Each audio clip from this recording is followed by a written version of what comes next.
And same with his parents, they were also happy for Kwame to marry their daughter.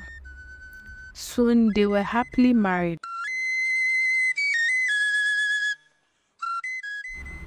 In the village of Isudum, there resided two inseparable best friends named Ifwa and Amma.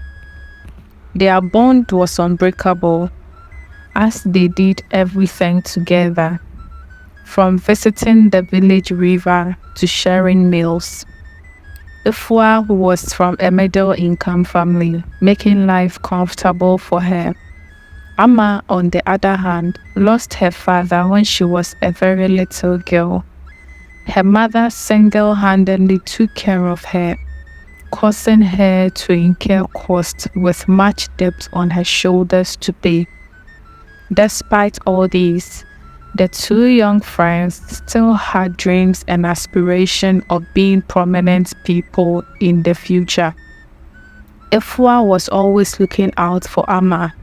She would send food and money to help ease the burden on her friend and her mother.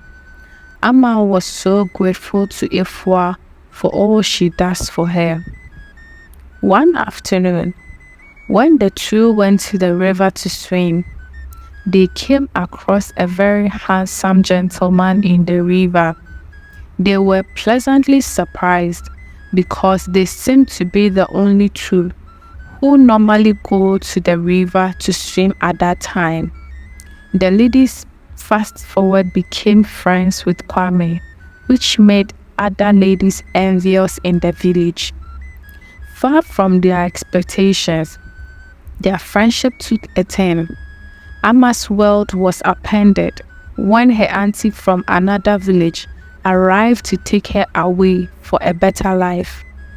Despite the heartbreak of leaving behind her mother and best friend, Amma departed, leaving Ifwa to grow closer to Kwame in her absence. Ifwa used Kwame to fill the vacuum Amma's departure has created in her heart. Kwame became that shoulder Ifwa could lean on. They both went to the riverside and spent time together. Kwame began developing feelings for Ifwa and decided to make her his wife. When Ifwa heard this news, she was so happy. And same with his parents, they were also happy for Kwame to marry their daughter.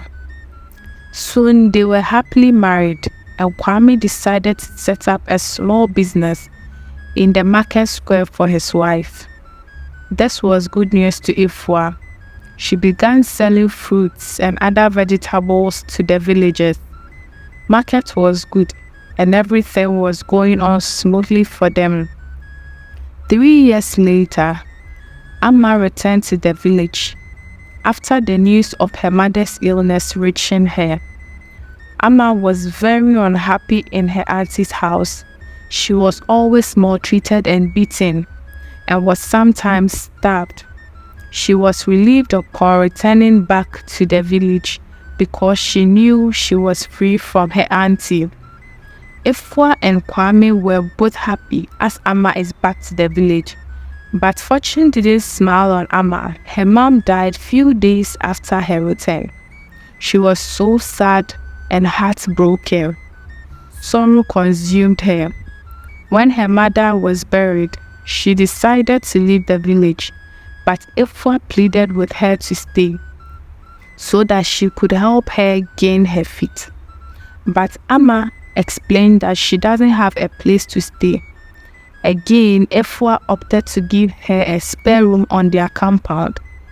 Initially, Amma was skeptical, but she later agreed to stay with them. She moved in to stay with Ifwa and her husband Kwame. Everything was going on smoothly for them until Ifwa's business began booming. There were times she could come home late or leave very early. On those days, she would ask Amma to cook for her husband as she would be late. Her absence made Amma and Kwame's bond grew more stronger. And when she returns from work, most of her conversation with her husband is centered on Amma. This continued till Amma entered Kwame's head and gradually crawled into his heart.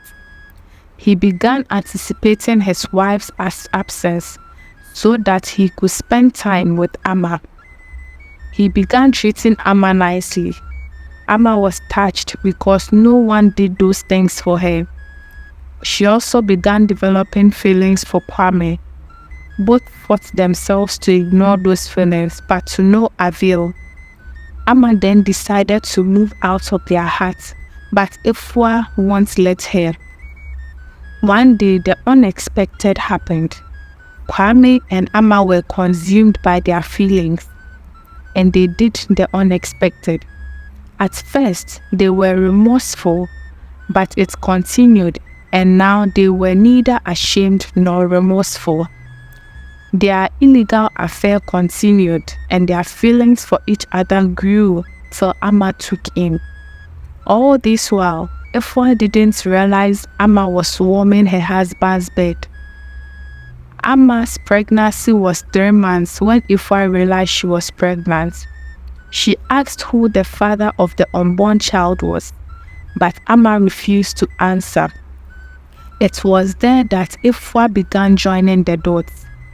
She then asked outrightly if her husband was responsible. Amma responded shyly, and Ifwa broke down in tears. She just didn't expect this. Out of pain and anger, she packed her bags from the house, hoping her husband would come out and beg her. But Kwame instead stayed with Amma and later married her, and they lived happily.